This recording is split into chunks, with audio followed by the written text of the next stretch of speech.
Hello everyone, प्यारे बच्चों। मुझे बहुत अच्छा लगा आपने यूनिट 8 की वीडियो को अच्छे से देखा और समझा।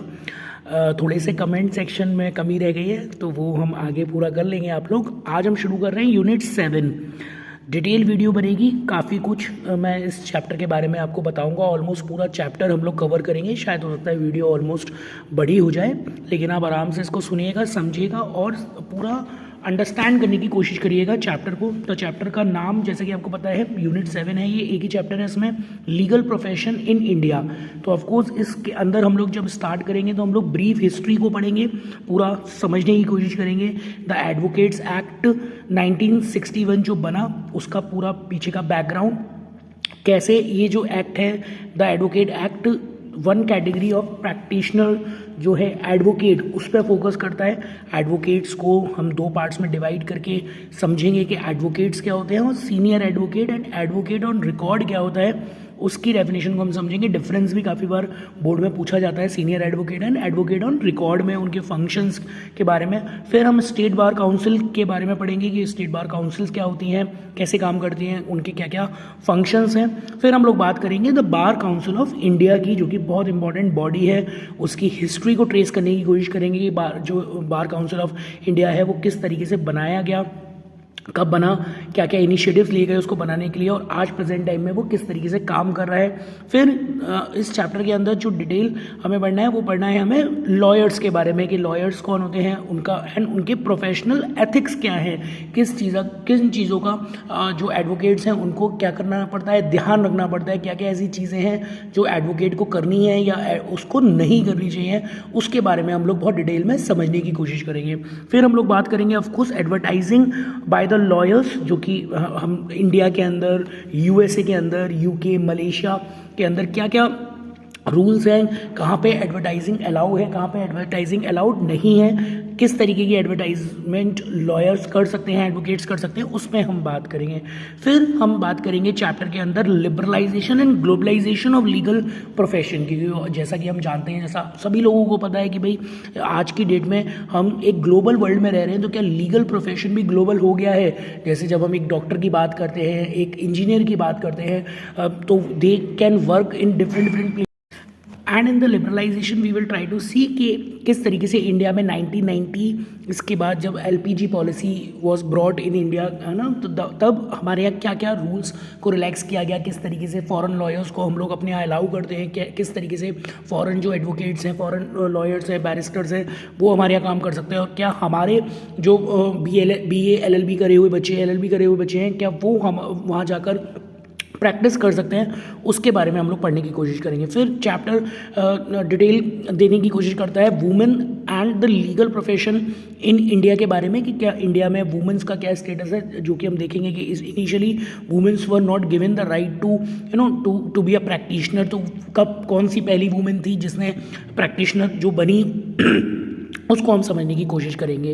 देन ऑफकोर्स हम लोग लीगल एजुकेशन की बात करेंगे, इंडिया के अंदर लीगल एजुकेशन का क्या स्टेटस है, यूएसए में किस तरीके से लीगल एजुकेशन दी जाती है, वहाँ पे किस तरीके से लाइसेंसिंग का रिक्वायरमेंट होता है, वहाँ पे फॉरेन लॉयर्स किस तरीके से प्रैक्टिस कर सकते हैं, फॉरेन लॉयर्स को प्रैक्टिसिंग करने के लिए क्या क्या डॉक्यूमेंट्स की ज़रूरत होती है, उसके बारे में बात करेंगे हम। अमेरिकन बार एसोसिएशन जो बॉडी है, ABA जिसको हम बोलते हैं, उसको हम पढ़ेंगे, और हम लोग बात करेंगे regulations of the legal profession bye the state bar association, क्योंकि अमेरिका में आपको पता है स्टेट बार एसोसिएशन का, स्टेट्स का भी एक बहुत इंपॉर्टेंट रोल है। फिर हम लोग यूके का भी डिस्कशन करेंगे, वहाँ लीगल एजुकेशन कैसी है, वहाँ पे फॉरेन लॉयर्स किस तरीके से काम करते हैं, वहाँ का प्रैक्टिसिंग, वहाँ फॉरेन लॉयर्स किस तरीके से प्रैक्टिस कर सकते हैं, उसके बारे में बात की जाएगी। And then the chapter will end on the very light and easy topic, जो कि आपको बहुत अच्छे मार्क्स दे सकता है अगर ये लॉन्ग क्वेश्चन में आ जाता है। दैट इज़ कि आप जब लीगल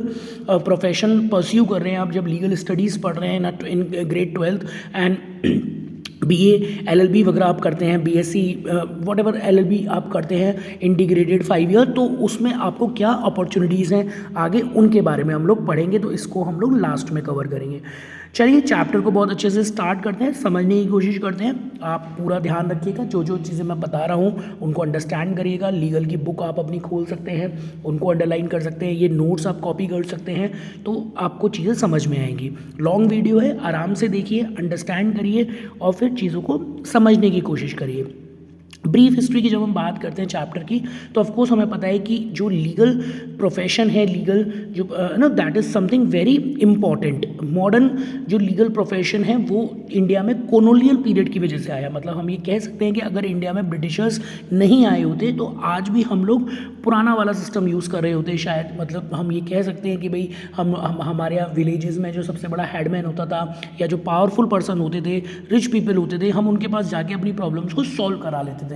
बहुत ही कम हम लोग डिपेंड करते थे किसके ऊपर, प्रॉपर लीगल सिस्टम के ऊपर, जहाँ एक प्रॉपर जज हो, एडवोकेट्स हो और वो बिना किसी प्रेशर के, बिना किसी डिस्क्रिमिनेशन के हमें जस्टिस दे रहे हो। तो वो उसका क्रेडिट हम देते हैं किसको, ब्रिटिशर्स को, जिन्होंने इंडिया में 1726 में चार्टर एक्ट के थ्रू, द चार्टर एक्ट के थ्रू कैलकाटा के अंदर एंड मद्रास के अंदर मेयर्स कोर्ट इस्टेब्लिश किया। This was the first time in India कि एक फॉर्मल लीगल एजुकेशन लोगों को क्या की जाने लगी, प्रोवाइड की जाने लगी, जिसमें हम मेयर्स कोर्ट इन मद्रास की जिसमें हम बात करते हैं।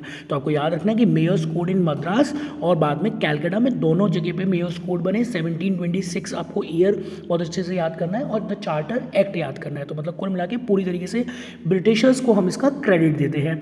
मेजर जो इम्पोर्टेंट थिंग थी वो थी कि भाई लीगल प्रैक्टिशनर्स जो हैं वो उनको लीगल प्रैक्टिशनर एक्ट को इम्प्लीमेंट कर पाना। मतलब finally it was legal practitioners act, जो कि प्री इंडिपेंडेंस इंडिया में लॉन्च किया गया। प्री इंडिपेंडेंस आया ये ब्रिटिशर्स के थ्रू लाया गया लीगल प्रैक्टिशनर्स एक्ट 1846, जिसने फाइनली डोर ओपन कर दिए लीगल प्रोफेशन के कि भाई अब इंडिया में भी, जो कि उस समय ब्रिटिश इंडिया था, ब्रिटिशर्स के थ्रू रूल किया जाता था, वो लोग इंडिया में लीगल प्रैक्टिस कर सकते हैं। मतलब कि आप किसी भी नेशनैलिटी के हों, आप लीगल प्रोफेशन ऑप्ट कर सकते हैं। ऐसा ज़रूरी नहीं है कि आप सिर्फ ब्रिटिशर्स ही होंगे या समथिंग आपको कुछ स्पेशल चाहिए। इस एक्ट के through, the legal practitioners act 1846 के थ्रू क्या हुआ, क्वालिफाइड, सर्टिफाइड एंड अच्छे गुड कैरेक्टर वाले इंडिविजुअल्स को लॉयर बनने का मौका मिला, एडवोकेट्स बनने का मौका मिला।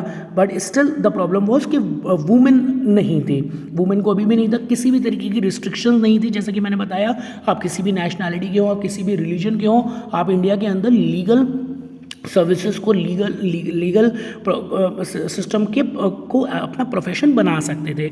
इस बात की परमिशन लीगल प्रैक्टिशनर एक्ट 1846 से मिल गई। तो दिस इज समथिंग इम्पॉर्टेंट, ये हमें समझना है, याद रखना है कि Indian the legal practitioner act 1846 ने डोर ओपन कर दिए इंडिया में लीगल प्रोफेशन के लिए। क्वालिफाइड, सर्टिफाइड और गुड कैरेक्टर के जो इंडिविजुअल्स हैं उनको सर्टिफिकेट दिया जाने लगा कि भाई वो as a advocate, as a lawyer, as a vakil, as a lot of thing names were there, जिनको अभी आगे हम देखेंगे, उनको प्रैक्टिस करने की परमिशन दी जाने लगी। रिस्ट्रिक्शंस था नहीं, नेशनैलिटी या रिलीजन का मिसिंग क्या था, एक्सक्लूजन ऑफ वुमेन। जैसा मैंने बताया कि भाई इस एक्ट में अभी भी वुमेन्स को क्या नहीं थी, परमिशन नहीं थी। तो फाइनली वुमेन्स को प्रैक्टिस करने का मौका कब मिला, the legal practitioners women act 23 of 1923। तो ये आपको याद रखना है कि अमेंडमेंट किए गए और अमेंडमेंट करके ये इंश्योर किया गया कि भाई हम वुमेन्स को भी प्रैक्टिस देंगे। तो कुल मिला के सीधी सी सिंपल सी बात समझने वाली है कि लीगल प्रैक्टिशनर्स एक्ट 1846 हमारा मेन प्राइमा फेसी है। उससे लीगल एजुकेशन का, लीगल प्रोफेशन के डोर इंडिया में ओपन हुए। ब्रिटिशर्स ने इंडियंस को अलाउ किया, सबको अलाउ किया कि भाई आप लीगल एजुकेशन पढ़िए, लीगल है ना, लीगल प्रोफेशन में आइए, क्लर्क्स बनिए, जज बनिए, एडवोकेट बनिए और उसमें अपना करियर बनाइए। और वुमेन्स का उसमें रोल नहीं था। फिर after a lot of struggle women's को भी finally legal practitioners women act में मौका मिल गया। Finally ultimately what has been done, the advocates act 1961 was brought. That is something very important. क्यों लाया गया द एडवोकेट्स एक्ट 1961 क्वेश्चन आता है कि भाई why the advocates act 1961 was broad, तो इसने अमेंड किया एंड कंसोलिडेट किया लीगल सिस्टम को, लीगल प्रोफेशन को, लीगल एजुकेशन को, और इंश्योर किया कि लीगल जो प्रैक्टिशनर्स हैं वो पूरी तरीके से प्रोवाइड किए जा सकें कॉन्स्टिट्यूशन को, मतलब उनके पास अपना एक खुद का कॉन्स्टिट्यूशन हो, उनके पास अपना एक ऐसा एसोसिएशन हो जो उनकी प्रॉब्लम्स को सुने, उनको बेटर ट्रेनिंग दे और उनके लिए गाइडलाइंस प्रिपेयर करें। तो फाइनली द बार काउंसिल का जन्म हुआ कि भाई बार काउंसिल बनाया गया and all India bar council बनाई गई 1961 में, जिसने पूरी तरीके से लीगल प्रोफेशन को कंसोलिडेट किया। आज इंडिया में legal profession is very renowned, there are this particular system is very very lucrative. आप जैसे यंग एस्पिरेंट्स जो हैं वो आज एडवोकेट्स बनना चाहते हैं, जज बनना चाहते हैं, तो उसका बहुत इंपॉर्टेंट क्रेडिट जो है वो ऑल इंडिया बार काउंसिल को जाता है। द एडवोकेट्स एक्ट 1961 को जाता है कि उन्होंने वहाँ से स्टार्ट किया, तो आज जाके लीगल जो प्रोफेशन है, लीगल सिस्टम है, पूरी तरीके से इंडिया में कंसोलिडेट हो पाया है, एक पैरेलल सिस्टम क्रिएट हो पाया, एक यूनिवर्सल सिस्टम क्रिएट हो पाया। हम एक वर्ल्ड के स्टैंडर्ड को मेंटेन करने की कोशिश कर रहे हैं। That is something very important. अब हमें समझना है कि भाई क्या डिफरेंस आया 1961 का एक्ट आने के बाद, जो द एडवोकेट एक्ट 1961 है उसके आने के बाद क्या क्या चेंजेस हुए। तो जैसा कि मैंने बताया था कि 1961 से पहले बहुत सारे नाम से इंडिविजुअल्स जो लीगल प्रोफेशन के लोग हैं वो जाने जाते थे। They used to call themselves as vakil, barristers, pleader या फिर मुख्तार्स भी बोले जाते थे। तो 1961 के बाद ये सारी कैटेगरीज हटा दी गई कि नहीं, अब अगर आप लीगल प्रोफेशन में हैं, लीगल कोर्स करते हैं, डिग्री गेट करते हैं, तो आप सिर्फ और सिर्फ एडवोकेट के नाम से जाने जाएंगे। Only one category will be there, advocate, और बाद में आपके एक्सपीरियंस के बेसिस पे, आपके एक्सपर्टाइज के बेसिस पे आपको सीनियर एंड अदर एडवोकेट में डिवाइड कर दिया जाएगा। तो that is something very important. For practising in India ultimately करना क्या होता है, आज की डेट में हमें अगर प्रैक्टिस करनी है इंडिया के अंदर, तो हमें पहले स्टेट जो बार काउंसिल्स हैं वो एक रोल प्रिपेयर करती हैं, उसमें अपने आप को इनरोल कराना होता है। द स्टेट रूल्स के अंदर हमारा नाम होना चाहिए। क्या क्या क्राइटेरिया है, एलिजिबिलिटी क्या है, मतलब आज अगर मैं लॉयर बनना चाहता हूँ, अगर आज मैं एडवोकेट बनना चाहता हूँ, तो उसके लिए क्या एलिजिबिलिटी होनी चाहिए। पहले तो मैं सिटीजन ऑफ इंडिया होना चाहिए, that is very important. Citizen of India, at least 21 year of age होनी चाहिए मेरे पास LLB की डिग्री होनी चाहिए, that is something very important. Almost India में बहुत सारी यूनिवर्सिटीज़ हैं जो बार काउंसिल ऑफ इंडिया से रिकॉग्नाइज की जाती हैं, जो LLB की डिग्री प्रोवाइड करती हैं। एंड सिंस 2010 से हर पर्सन को एडवोकेट बनने के लिए, स्टेट रोल में आने के लिए ऑल इंडिया बार एग्जामिनेशन को भी क्लियर करना ज़रूरी है। ये एग्ज़ाम एनुअली होता है और इसमें बैठ के आप जब इसको क्लियर कर लेंगे तो फाइनली आप अलॉन्ग विद LLB डिग्री आप एडवोकेट बन सकते हैं। स्टेट रोल में आपका नाम इनरोल हो जाएगा और आप अपनी प्रैक्टिस स्टार्ट कर सकते हैं। This is something very important. तो ये बहुत इंपॉर्टेंट टॉपिक है, बहुत आराम से ईजी वे में समझिए, लर्न करिए कि भाई कैसे इंडिया के अंदर आप एक एडवोकेट बन सकते हैं। 1961 जो एक्ट है, द एडवोकेट एक्ट्स, वो क्या है, क्यों लाया गया वो, और किस तरीके से उसने इंडिया में चीज़ों को चेंज किया। आगे बढ़ते हैं, आगे बात करते हैं कि भाई जैसा कि हमने देखा कि क्या इंडिया में केवल फॉरेन इंडियन नेशनल ही एडवोकेट बन सकते हैं, केवल वही प्रैक्टिस कर सकते हैं, तो ऐसा नहीं है। फॉरेन जो नेशनल्स हैं, जो दूसरे देशों से पढ़कर आते हैं या दूसरे देशों में रहते हैं, अगर वो इंडिया में प्रैक्टिस करना चाहते हैं तो रेसिप्रोकल बेसिस पे वो कर सकते हैं। मतलब कि अगर उनकी कंट्री हमारी यूनिवर्सिटी को रिकॉग्नाइज़ करती है, हमारी डिग्री को रिकॉग्नाइज़ करती है, तो हम उनकी डिग्री को करेंगे। ऐसा हमने किसके साथ कर रखा है, यूनाइटेड किंगडम के साथ कर रखा है कि यूनाइटेड किंगडम के साथ हम कि ऑलमोस्ट सारी यूनिवर्सिटीज़ से अगर कोई लॉ डिग्री आपने ली है तो वो इंडिया में इक्वलेंट मानी जाएगी और इंडियन LLB की डिग्री वहाँ इक्वलेंट मानी जाएगी। तो this is something very important. ये जो लिस्ट है नेशंस की, ये बार काउंसिल रिलीज़ करती है, बार काउंसिल ऑफ इंडिया इसके लिए रिस्पॉन्सिबल है। तो that is something very important कि आपको याद रखना है कि इंडिया में प्रैक्टिस करना है अगर आपको, तो उसके लिए क्या होना है, नेशनल फॉरेन आप रेसिप्रोकल बेसिस पे वो किया जा सकता है। That is something very important. तो ये आगे बढ़ते हैं। आगे हम देख रहे हैं इसमें कि एक्ट जो है, जो बताया मैंने आपको एडवोकेट्स, जो हम एक्ट की बात कर रहे हैं, दैट इज़ वेरी इंपॉर्टेंट, नाम याद रखना है आपको। द एडवोकेट्स एक्ट 1961 वो क्या कर रहा है, वो जो हमारे एडवोकेट्स हैं उनको दो कैटेगरीज में डिवाइड कर रहा है, the senior advocates and advocates में। सुप्रीम कोर्ट जो है वो वहाँ के लिए आपको क्या चाहिए रहता है, एडवोकेट ऑन रिकॉर्ड चाहिए रहता है। ये याद रखना है कि एडवोकेट ऑन रिकॉर्ड का जो रोल है वो कहाँ होता है, सुप्रीम कोर्ट में होता है। Otherwise we have senior advocates and the advocates. तो जो मैंने आपको बताया था कि सबसे ज़्यादा जो पेपर में पूछा जाता है every year this question you will find कि डिफरेंस क्या है सीनियर एडवोकेट में एडवोकेट ऑन रिकॉर्ड में, दोनों के क्या रोल्स होते हैं, क्या रिस्पॉन्सिबिलिटीज़ होती हैं, कब हम एक सीनियर एडवोकेट बन सकते हैं और कब हम एडवोकेट्स ऑन रिकॉर्ड बन सकते हैं, उसके बारे में हम समझेंगे। पहले सीनियर एडवोकेट की बात कर लेते हैं। सीनियर एडवोकेट कौन होता है, डेजिग्नेटेड ये एडवोकेट्स होते हैं जो कि सुप्रीम कोर्ट या हाई कोर्ट में अपने आप को रिप्रेजेंट करते हैं according to section 16 of the advocates act 1961 के अकॉर्डिंग डिफाइन किया गया है कि भाई it is the supreme court या फिर हाई कोर्ट जो एडवोकेट्स को सीनियर एडवोकेट का एडजेक्टिव देगा, उनको ये नाम देगा। The court by the virtue of his ability, यहाँ पे हिज कौन है, वो एडवोकेट हर भी हो सकता है, वो एडवोकेट जिसने अपने करियर में ये स्पेशलाइजेशन दिखाया है कि वो बहुत ज़्यादा एक्सपर्ट है, उसको बहुत ज़्यादा अच्छी नॉलेज है, उसके मैटर्स उसको है ना, तो उसकी इसलिए उसको सीनियर एडवोकेट का टैग मिलता है। अब जब आपको सीनियर एडवोकेट डिक्लेयर कर दिया जाता है तो आप क्या नहीं कर सकते, आप अपीयर नहीं कर सकते, can not appear without the advocate on record. मतलब एक सीनियर एडवोकेट को अपने साथ एडवोकेट ऑन रिकॉर्ड रखना कंपलसरी है। मतलब ये आप ऐसा समझ सकते हैं, जनरल बुक में नहीं लिखा हुआ है, ये मैं आपको जनरल समझा रहा हूँ कि जैसे एक फादर अपने सन को ट्रेन करता है, ऐसे ही एक सीनियर एडवोकेट का काम है कि आगे आने वाली जनरेशन को, आगे आने वाले अच्छे एडवोकेट्स को ट्रेन करना, उनको सिखाना है कि कैसे सुप्रीम कोर्ट में या हाई कोर्ट में खड़े होते हैं, कैसे वहाँ आर्ग्यूमेंट करते हैं, कैसे वहाँ पेटिशन फाइल करते हैं, कैसे वहाँ एफिडेविट तैयार करते हैं। क्योंकि ये मान के चलते हैं कि एक सीनियर एडवोकेट अपने करियर में काफ़ी अच्छा काम कर चुका है, तो अब उसका काम है आगे आने वाली जनरेशन को सिखाना।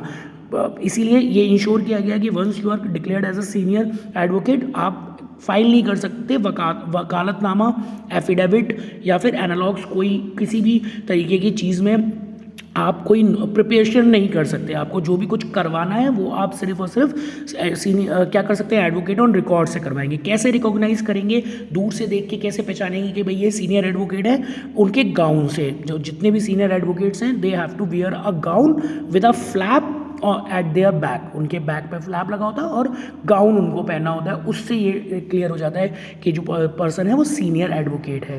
ये तो बात हो गई सीनियर एडवोकेट की। अब बात करते हैं कि भाई एडवोकेट्स ऑन रिकॉर्ड कौन होते हैं।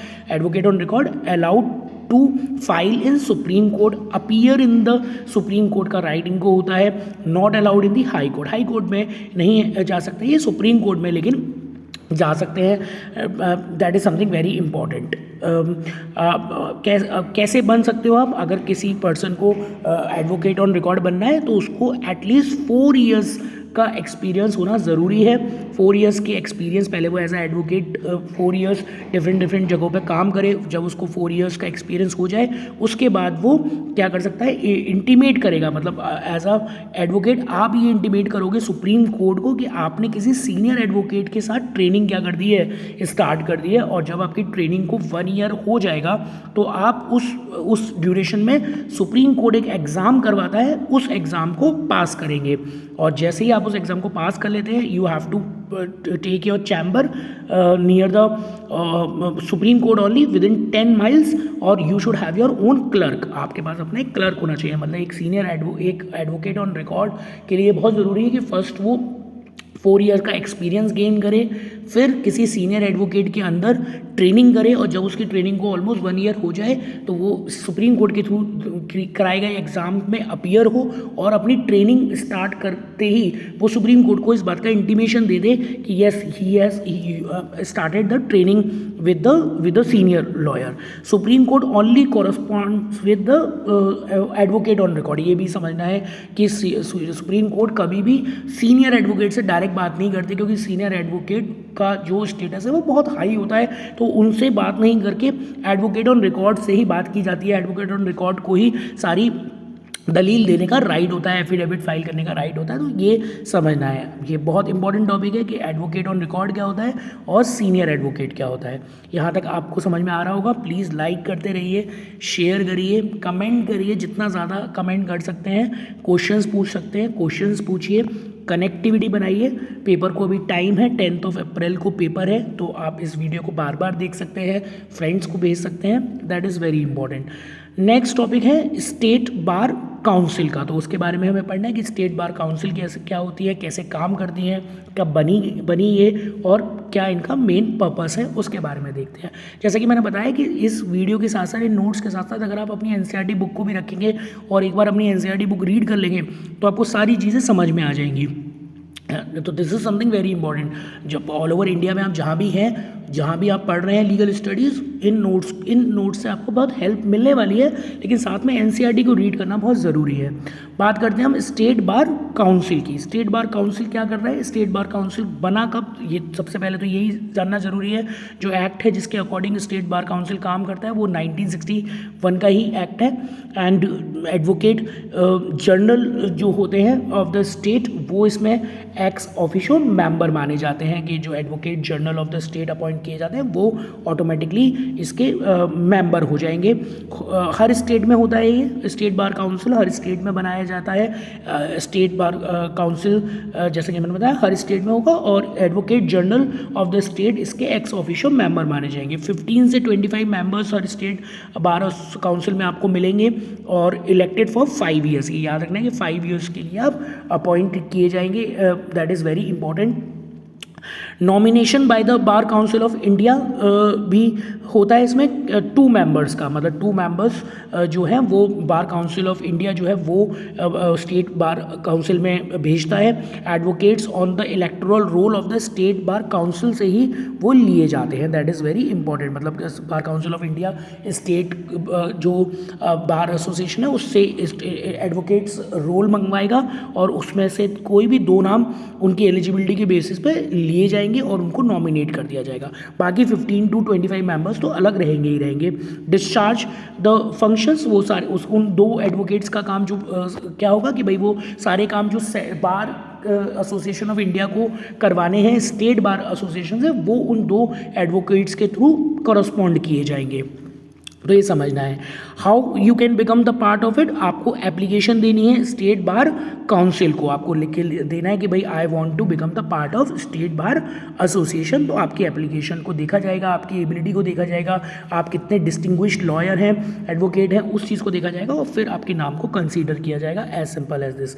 मेजर टास्क क्या है, मेजर टास्क, मेजर फंक्शंस क्या है स्टेट बार काउंसिल के, कि भाई ये प्रिपेयर एंड मेंटेन करते हैं रोल ऑफ द एडवोकेट्स। ये मेन काम होता है इनका, कि भाई सबसे बड़ा और सबसे इंपॉर्टेंट काम है कि जो रोल है, जिसमें मतलब पूरे स्टेट में कितने एडवोकेट्स रजिस्टर्ड हैं उनका रोल बना के रखना उनका। और वो क्या कैसे बनाया जाएगा रोल, उनका name of the advocate will be written, his permanent address will be written.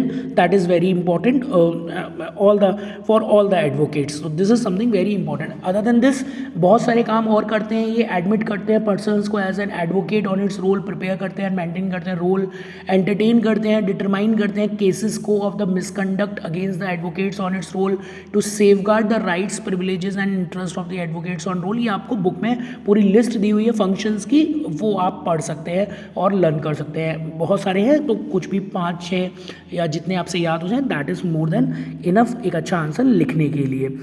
सबसे इंपॉर्टेंट है कि ये फंड्स भी ऑर्गेनाइज करते हैं, क्योंकि that is the only thing कि भाई पूरा का पूरा बार एसोसिएशन चलेगा कैसे, स्टेट बार एसोसिएशन चलेगा कैसे, स्टेट बार काउंसिल चलेंगी कैसे, बहुत सारे काम इनको करने होते हैं, तो उसके लिए फंड्स की रिक्वायरमेंट रहती है। कुछ फंड्स इन्हें of course bar council of India से भी मिलते हैं, लेकिन साथ में ये खुद भी फंड्स को ऑर्गेनाइज करते हैं, डिफरेंट एक्टिविटीज़ करके फंड्स को ऑर्गेनाइज करते हैं। That is very important. आगे बात करते हैं, नेक्स्ट टॉपिक है बार काउंसिल ऑफ इंडिया का। तो उसको समझते हैं कि बार काउंसिल ऑफ इंडिया क्या है, किस तरीके से बार काउंसिल काम करती है एंड कैसे बनी, उसके बारे में हम बात करते हैं। तो इंडिया लीगल प्रोफेशन जो है पूरी तरीके से, जिसमें प्रैक्टिस ऑफ द लॉ और लीगल एजुकेशन दोनों ही इंपॉर्टेंट है। मतलब जब हम इंडियन बार एसोसिएशन की बात करते हैं, इंडियन बार काउंसिल की बात करते हैं, तो वो केवल प्रैक्टिसिंग ऑफ द लॉयर्स की बात नहीं करती कि एडवोकेट्स बन के आ गए, अब उनको मॉनिटर करना है। भाई एडवोकेट बनेगा कब? फ्रॉम द वेरी बिगनिंग, कि भाई आप जब 9th में हैं, 10th में हैं, जैसे कि आप लोग हैं, आपने अभी डिसाइड कर लिया कि आप एडवोकेट बनेंगे, जज बनेंगे, तो वहाँ से ही आपको क्या पढ़ाया जाए, क्या चीज़ आप पढ़ें जिससे आप वो एक बेटर एडवोकेट बन सकें, उस चीज़ का भी ध्यान बार काउंसिल ऑफ इंडिया रखता है। उसका काम है कि भाई पूरी तरीके से प्रैक्टिस ऑफ लॉ को भी देखना, साथ में एजुकेशन को देखना कि भाई what education should be given to the people from the very beginning, जिससे कि वो एक अच्छा एडवोकेट बन सके, जज बन सके और क्लर्क बन सके, जो भी different people advocate legal system में है, लीगल प्रोफेशन में है, उसको प्रोवाइड करना, वो देखना लीगल इंडियन बार एसोसिएशन का काम है। For the regulation of both, जैसा कि बताया, प्रैक्टिस के लिए भी, प्रैक्टिसिंग सिस्टम को, और लीगल एजुकेशन के लिए ऑल इंडिया बार काउंसिल बनाई गई है। कौन इसके एक्स ऑफिशियो मेंबर्स होते हैं? Attorney general and solicitor general. Attorney general and solicitor general दोनों ही ऑल इंडिया बार काउंसिल के एक्स ऑफिशियो मेंबर्स माने जाते हैं, और जो टोटल मेंबर्स हैं ऑल इंडिया बार काउंसिल में, वो from each state 1 member is taken, मतलब हर स्टेट से एक मेंबर को लिया जाता है, इलेक्ट्स इट, और जब ये बन जाते हैं सारे, तो मतलब सारे स्टेट के जब मेंबर्स चुन के आ जाते हैं, तो वो अपने में से ही उनको फ्रीडम है कि वो अपना चेयरमैन और वाइस चेयरमैन अपॉइंट कर सकते हैं। दिस इज समथिंग लाइक कि इस तरीके से बार काउंसिल ऑफ इंडिया काम करता है। सॉलिसिटर जनरल, अटॉर्नी जनरल, और हर स्टेट से एक चेयरमैन, एक person from state bar council, इस तरीके से ही काम करते हैं। थोड़ी सी हिस्ट्री की बात कर लेते हैं कि किस तरीके से बार काउंसिल ऑफ इंडिया बना, कैसे बना बार काउंसिल ऑफ इंडिया, कब बना, ईयर इसका याद कर लेते हैं। तो उसके लिए कहानी हमें समझनी है 1923 से। अगेन हम प्री इंडिपेंडेंस चले जाएंगे कि 1923 में सबसे पहली बार गवर्नमेंट ऑफ इंडिया, जो कि इस समय ब्रिटिशर्स इंडिया को चला रहे थे, रूल कर रहे थे, तो उन्होंने सबसे पहली बार इंडियन बार कमेटी को क्रिएट किया, एक इंडियन बार कमेटी बनाई, जिसको कैमियर कमेटी भी बोला गया, because it was headed by sir Edward Chamier. तो ये याद रखना है कि सर एडवर्ड कैमियर ने इस कमेटी को हेड किया, और इस कमेटी का काम था, ये आपको याद रखना है कि क्या काम था इस कमेटी का, to examine the disparities in the legal profession. India के अंदर जो पूरा लीगल सिस्टम है उसमें बहुत सारी डिस्पैरिटीज़ थी, तो उनको कैसे कम किया जा सके वो देखना इस कमेटी का काम था। कैमियर कमेटी, जो कि सर एडवर्ड कैमियर के नाम से थी, इसलिए कैमियर कमेटी के नाम से फेमस थी। तो इन्होंने क्या ऑब्जर्वेशन किया? इनका मेन ऑब्जर्वेशन था कि it is not possible for the whole country to have the unified system. मतलब उस समय 1923 में इन्होंने ये माना कि भाई इंडिया जैसी कंट्री में लैंग्वेज अलग अलग हैं, और बहुत सारे लोग अलग रिलीजन बोलते हैं, अलग सिस्टम बोलते हैं, अलग सिस्टम को फॉलो करते हैं, तो ये पॉसिबल नहीं है कि पूरे कंट्री को एक जगह रिप्रेजेंट किया जा सके। बट हाँ पॉसिबल है हर हाई कोर्ट के अंदर, हर हाई कोर्ट में ये पॉसिबल है कि एवरी हाई कोर्ट, सिर्फ हाई कोर्ट अपने पूरे उस स्टेट में जहाँ बिल्कुल एक जैसा सिस्टम है वहाँ सिस्टम को चला ले। तो like this was decided by the Chamier committee कि भाई ऐसा हो सकता है। सुप्रीम कोर्ट में तो पॉसिबल नहीं है, बट हाई कोर्ट में वो पॉसिबल हो सकता है। आ रही बात समझ में? तो 1920 फिर बात 1923 से बात आगे बढ़ गई 1926 पे, कि 1926 में the Indian bar council act was brought. Again pre independence है 1926। द फंक्शंस, उनके जो फंक्शंस रखे गए, क्या रखे गए कि भाई rights and duties of the advocates of the high court and the professional conduct उनका मेंटेन किया जाए कि वॉट है ना, how should they behave, what should they speak, what should they not speak, whatever, like the as a advocate आपको क्या करना होता है, वो सब इंडियन बार काउंसिल एक्ट के अंदर लाया गया 1926 में। Legal education and legal examination को भी इसमें रखा गया कि मतलब to make the good advocates, अच्छे एडवोकेट्स बनाने के लिए ज़रूरी है कि हम प्रॉपर एग्जामिनेशन करवाएं, लीगल एजुकेशन प्रोवाइड करवाएं। फाइनली 1926 के इस इंडियन बार काउंसिल एक्ट को ही आगे चल के आफ्टर इंडिपेंडेंस 1961 में the bar council of India का नाम मिला। And as you know till today it is working as a unified body जो पूरे इंडिया के अंदर इंश्योर कर रही है कि एक तो अच्छी एजुकेशन और साथ में लीगल प्रैक्टिसेस को टेक केयर कर रही है। फिर सिंपल सी बात है, डायरेक्टली क्वेश्चन आएगा कि भाई बार काउंसिल के फंक्शंस को भी डिफाइन करना होगा हमें कि भाई what are the different functions of the bar council of India. तो उसको हमें समझना है कि भाई बार काउंसिल क्या करती है। रेगुलेटरी बॉडी है, सबसे पहले तो आपको ये समझना है कि ये कैसी बॉडी है। रेगुलेटरी बॉडी है तो ये रेगुलेट करती है। रेगुलेटरी फंक्शंस क्या हो जाते हैं इसके, standard of professional conduct and etiquettes. जब भी हम लीगल प्रोफेशन की बात करते हैं, एडवोकेट्स की बात करते हैं, तो उसमें एटिकेट्स एक बहुत इंपॉर्टेंट चीज़ हो जाता है। तो मतलब जो कहते हैं हम कि हाव भाव आपका बात करने का तरीका, आपका एड्रेस करने का तरीका है ना, that is something very important. झूठ नहीं बोलना, कोई भी किसी भी अनएथिकल चीज़ को सपोर्ट नहीं करना। तो वो standards of professional conduct and etiquettes को देखना ऑल इंडिया बार काउंसिल का काम है। डिसिप्लिनरी जुरिडिक्शन करना, अगर किसी भी एडवोकेट के खिलाफ कोई कंप्लेंट आती है, मिसबिहेवियर का रिपोर्ट आता है, ये रिपोर्ट आती है कि भाई वो चीटिंग कर रहा है, वो अपनी ड्यूटीज़ परफॉर्म नहीं कर रहा अपने क्लाइंट के लिए, तो डिसिप्लिनरी एक्शन उसके अगेंस्ट में लेना भी बार काउंसिल ऑफ इंडिया का काम है। Sets the standard for legal education, ये हम बता ही चुका हूँ आपको कि सबसे इंपॉर्टेंट काम जो बार काउंसिल ऑफ इंडिया का है वो है इंडिया के अंदर एक अच्छा एजुकेशन प्रोवाइड किया जाना। क्या एजुकेशन दी जाएगी, जो एनसीईआरटी की आपकी बुक है वो भी किसके थ्रू रिकॉग्नाइज की गई है, बार काउंसिल ऑफ इंडिया के थ्रू, कि क्या क्या कंटेंट आपको पढ़ाया जाना चाहिए at the secondary and senior secondary level. तो that is something very important. Ultimately they grants the recognition to the universities. जैसे आपको पता होगा कि यूनिवर्सिटीज़ को जो ग्रांट मिलता है वो यूजीसी से मिलता है, यूनिवर्सिटी ग्रांट कमीशन है। बट वो यूनिवर्सिटीज़ जो एलएलबी की डिग्री देती हैं, जो आपको एडवोकेट बनाती हैं, उनको recognition bar council of India से करवाया जाता है। रेगुलेट्स करती हैं, क्या क्या रेगुलेट्स करती हैं ये, जब हम कॉलेजेस की बात करते हैं, स्कूल्स की बात करते हैं, तो कंटेंट क्या पढ़ाया जाना है, वो सिलेबस क्या होना चाहिए, और duration of the law degree की कब कितनी ड्यूरेशन आप लॉ पढ़ेंगे तब जाके आप एक एडवोकेट बन पाएंगे। और जैसा कि मैंने बताया कि केवल इंडिया में ही लॉ एज अ प्रोफेशन नहीं हमको टारगेट रखना है, हमको ये देखना है कि हम बाहर की कंट्रीज़ में भी जाके पढ़ा पाएँ, तो उस स्टैंडर्ड कर पाएँ, अपना प्रोफेशन एक्ट कर पाएँ, प्रैक्टिस कर पाएँ एज ए एडवोकेट। तो वो स्टैंडर्ड हमको मेंटेन करने के लिए बार काउंसिल ऑफ इंडिया उसको ध्यान रखता है। रेसिप्रोकल बेसिस पे ये होता है। दूसरी कंट्रीज़ में जिस तरीके का लेवल मेंटेन किया गया है, उसी तरीके का लेवल हम अपनी कंट्री में मैनेज करने की कोशिश करते हैं, बल्कि उससे हायर ही स्टैंडर्ड हम रखने की कोशिश करते हैं। हाउ दे डू डैट, मतलब क्योंकि जैसा कि हम देख रहे हैं कि बार काउंसिल ऑफ इंडिया को इतने सारे काम करने हैं, उनको रेगुलेटरी के भी काम करने हैं, तो केवल एजुकेशन का काम वो कैसे कर पाते हैं, तो उसके लिए वो लीगल एजुकेशन कमेटी बनाते हैं। That is something very important. Legal education committee is there under the bar council of India, जो कि पूरा ध्यान सिर्फ लीगल एजुकेशन कैसे देनी है ताकि अच्छा लीगल प्रोफेशनल तैयार हो सकें, अच्छे लीगल प्रोफेशनल तैयार हो सकें, उसका ध्यान रखती है। स्टैट्यूटरी फंक्शन भी ये परफॉर्म करती है, जिसमें ऑफकोर्स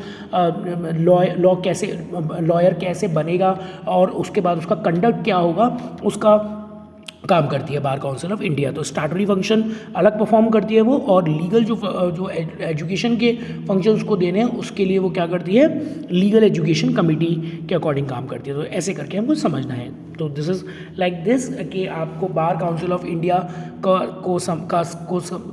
का डिटेल दिया गया है, बार काउंसिल ऑफ इंडिया कैसे काम करती है वो समझाने की मैंने कोशिश की है। आई होप समझ में आ रहा हूँ। मैं अपनी स्पीड थोड़ी तेज़ इसलिए रख रहा हूँ क्योंकि चैप्टर बड़े बड़े हैं और हमको समझना है, समराइज़ करना है, तो थोड़ा स्पीड तेज़ है। धीरे धीरे करके स्पीड को स्लो भी करेंगे जब हम इंडिविजुअल टॉपिक्स को देखेंगे। तो अभी आपको समझ में आना चाहिए। अपनी नोट्स बनाते चलिए, चीज़ों को ध्यान से सुनिए, एक एक बात को। कहीं भी कुछ प्रॉब्लम आपको आती है कमेंट करिए, with in very few seconds मैं आपकी कमेंट का रिप्लाई करूंगा। आप मुझसे व्हाट्सएप पे भी पर्सनली जुड़ सकते हैं। मैं अपना नंबर उन बच्चों के साथ शेयर करूंगा जो लोग मुझे कमेंट करके पर्सनली मेरे साथ कनेक्ट होना चाहते हैं, तो वो भी पॉसिबिलिटी है। तो ध्यान रखिए, लीगल एक बहुत अच्छा सब्जेक्ट है, लीगल स्टडीज़, जो कि 11-12 के बच्चों के लिए दिया गया है और आगे इसका फ्यूचर में बहुत ज़्यादा स्कोप भी है। आगे बढ़ते हैं हम। लॉयर्स एंड प्रोफेशनल एथिक्स की बात करते हैं कि भाई once you become a lawyer, once you become an advocate, and what should you do, what should you not do, what should be your legal professional ethics, उसके बारे में बात करते हैं। ऑफ कोर्स मैनेज कौन करता है इसको? बार काउंसिल ऑफ इंडिया ही इसके लिए रूल्स बनाती है। Professional standards for lawyers set करने का काम बार काउंसिल ऑफ इंडिया करती है कि भाई क्या क्या एक एडवोकेट को करना है, किस तरीके से उसका पूरा कंडक्ट होना चाहिए। बार काउंसिल ऑफ इंडिया उसके लिए रिस्पॉन्सिबल है, वो professional standards for lawyer create करती है। की ड्यूटीज़ ऑफ एन एडवोकेट क्या होती है? समझने वाली चीज़ है कि भाई एज अ एडवोकेट आपको क्या करना है। आपको अपनी प्रोफेशनल ड्यूटी परफॉर्म करनी है, professional duty of the advocate होती है, and duties towards your client होती हैं। दैट इज़ वेरी इंपॉर्टेंट कि अगर आपको किसी ने हायर किया है तो आप ये मान के चलिए कि आप उसके लिए गॉड से भी ज़्यादा क्या है, इंपॉर्टेंट रोल रखते हैं भाई, क्योंकि गॉड जैसे आप उसके लिए हैं। तो वो आपसे बहुत सारी उम्मीद रखता है क्लाइंट, वो चाहता है कि आप उसका एफिडेविट ठीक से भरें, वकालतनामा जो है उसका, उसकी हर बात का जवाब दें, सेटिस्फाई करें उसे। तो ये बहुत ज़रूरी है। चीटिंग ना करें, मतलब ऐसा नहीं करें कि आपने एक क्लाइंट को हायर, आप एक क्लाइंट ने आपको हायर किया है और जिसके खिलाफ उसने केस किया है आप उससे भी कुछ बेनिफिट लें, तो ऐसा नहीं होना चाहिए। अपने क्लाइंट के लिए आप बिल्कुल ट्रू रहें, यही एक अच्छा एडवोकेट माना जाता है। प्रोफेशनल ड्यूटीज़ आप करें। क्या होता है अगर हम फेल होते हैं, अगर आप एज अ एडवोकेट फेल होते हैं, आपकी बहुत सारी कंप्लेंट आती है, आपके कंडक्ट की कंप्लेंट आती है, तो क्या करेगा bar council of India? As written debarment कर देगा। डीबारमेंट मतलब आपको आपकी प्रैक्टिस करने से रोक दिया जाएगा, आपका लाइसेंस कैंसिल कर दिया जाएगा, आपको सस्पेंड भी किया जा सकता है। तो ये आपको समझना है कि भाई लॉयर्स के लिए, एडवोकेट्स के लिए ये बहुत ज़रूरी है कि वो अपना प्रोफेशनल जो सिस्टम है, उनका जो प्रोफेशनल बिहेवियर है उसको बहुत अच्छा बना के रखें। अगर उनके खिलाफ कंप्लेंट जाती है तो स्टेट बार काउंसिल और फिर finally bar council of India उसको बहुत सीरियसली लेती है और डिबारमेंट भी उनका हो सकता है। नेक्स्ट टॉपिक जो पेपर में बहुत ज़्यादा पूछा जाता है, बुक में आपके डिटेल में दिया हुआ है कि what are the rules for the advertisement for the lawyers being. जैसे हम डॉक्टर्स को देखते हैं या हम किसी इंजीनियर को देखते हैं या सीए को देखते हैं या अलग अलग तरीके के जो प्रोफेशनल्स हैं वो अपनी स्किल्स का बहुत एडवर्टाइजमेंट करते हैं, वो ज़्यादा से ज़्यादा अपने क्लाइंट्स ढूंढते हैं। क्या इंडिया के अंदर, यूएसए में, यूके में, मलेशिया में, बाहर के जगहों पे क्या रूल है? एक एडवोकेट का एक एडवोकेट अपना एडवर्टाइजमेंट कर सकता है या नहीं, उसके बारे में हम बात करेंगे, समझेंगे। तो एक बहुत कंट्रोवर्शियल इशू है स्टार्टिंग से ही कि भाई क्या एक लॉयर, एक एडवोकेट, एक फर्म जो है, लीगल फर्म, वो अपना एडवर्टाइजमेंट कर सकती है। जैसे कि आप देखते हो आईपीएल देखते हो आप, इस समय वर्ल्ड कप चल रहा है, जब मैं ये वीडियो रिकॉर्ड कर रहा हूँ तो वर्ल्ड कप चल रहा है, तो उस समय उसमें बहुत सारे टीवी पे आप ऐड देखते हो, न्यूज़पेपर्स में ऐड देखते हो। क्या कभी आपने किसी एडवोकेट का ऐड देखा? नहीं देखा होगा। तो this is something very important, strictly restricted है। याद रखना है क्या है, स्ट्रिक्टली रिस्ट्रिक्टेड है एडवर्टाइजमेंट बाय द लॉयर्स, कि भैया लॉयर्स जो हैं वो एडवर्टाइज नहीं कर सकते हैं। बार काउंसिल ऑफ इंडिया स्ट्रिक्टली उनको रिस्ट्रिक्ट करती है। क्यों? क्योंकि ये नहीं है, लीगल एथिक्स और प्रोफेशनलिज्म में नहीं आता। अगर आप एक अच्छे एडवोकेट हैं तो आपको किसी को ये बताने की ज़रूरत नहीं पड़ेगी, आपका काम कोर्ट में अपने आप बोलेगा, लोगों को अपने आप आपके बारे में पता चलेगा। लेकिन जब आप एडवर्टिजमेंट करेंगे तो आप, जाहिर सी बात है कि उसमें कुछ झूठ लिखेंगे, कुछ ऐसा लिखेंगे जो रियलिटी में नहीं है, तो ऐसा नहीं करना है। After the amendment prior permission from the bar council you have to take। अगर आप करना चाहते हैं तो prior परमिशन लीजिए बार काउंसिल से कि भाई, क्योंकि बहुत सारे एडवोकेट्स हैं जिन्होंने अप्रोच किया तो बार काउंसिल ने अमेंडमेंट करके इतना परमिशन दे दी कि पहले हमें बता दीजिए आप क्या एडवर्टीजमेंट करना चाहते हैं, फिर हम आपको अलाउ करेंगे। तो कहाँ अलाउ करा है?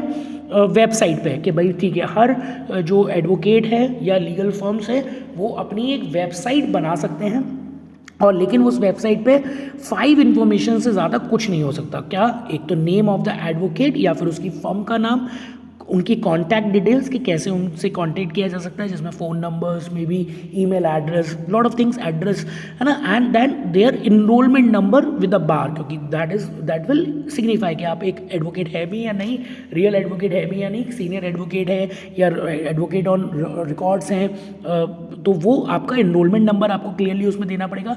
फिर आप अपनी क्वालिफिकेशंस बता सकते हैं कि आपने कहाँ से, किस कॉलेज से डिग्री ली है, कितना आपने क्या क्या आपने पढ़ा है वो चीज़, and areas of your practice कि आप कहाँ कहाँ पे काम करते हैं, यानी कि क्या चीज़ आपको नहीं बतानी है, आपके प्रीवियस केसेस, क्या आपने किसके लिए केस लड़ा, क्या आपने केस लड़ा, क्या आपने रिजल्ट दिया, ये सब आपको उसमें इंफॉर्मेशन में नहीं देना है।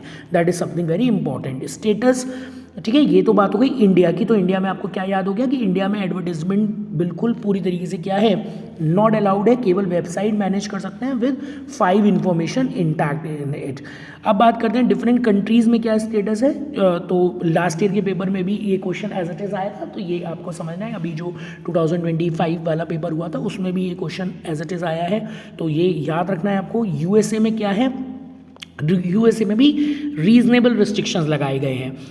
यूएसए में क्या फॉलो होता है, model rules of professional conduct follow होता है वहाँ पे, model rules of professional conduct, जिसमें ये इंश्योर किया जाता है कि आप कोई भी मिसलीडिंग इन्फॉर्मेशन नहीं दे सकते हैं। व्हाट कैन बी डन, आप क्या क्या कर सकते हैं as a advocate in the USA, आप हैंड ओवर कर सकते हैं ना बिजनेस कार्ड, मतलब आप एक बिजनेस कार्ड बनवा सकते हैं। इंडिया में वो भी अलाउड नहीं है, लेकिन यहाँ ये अलाउड है कि आप अपना बिजनेस कार्ड बनवा लीजिए, या फिर इंटरनेट फोरम्स तो है ही है, जैसे कि इंडिया में सिर्फ आप वेबसाइट बनवा सकते हैं, यूएसए में आप एक प्रॉपर इंटरनेट फोरम पे अपना एडवर्टीजमेंट दे सकते हैं।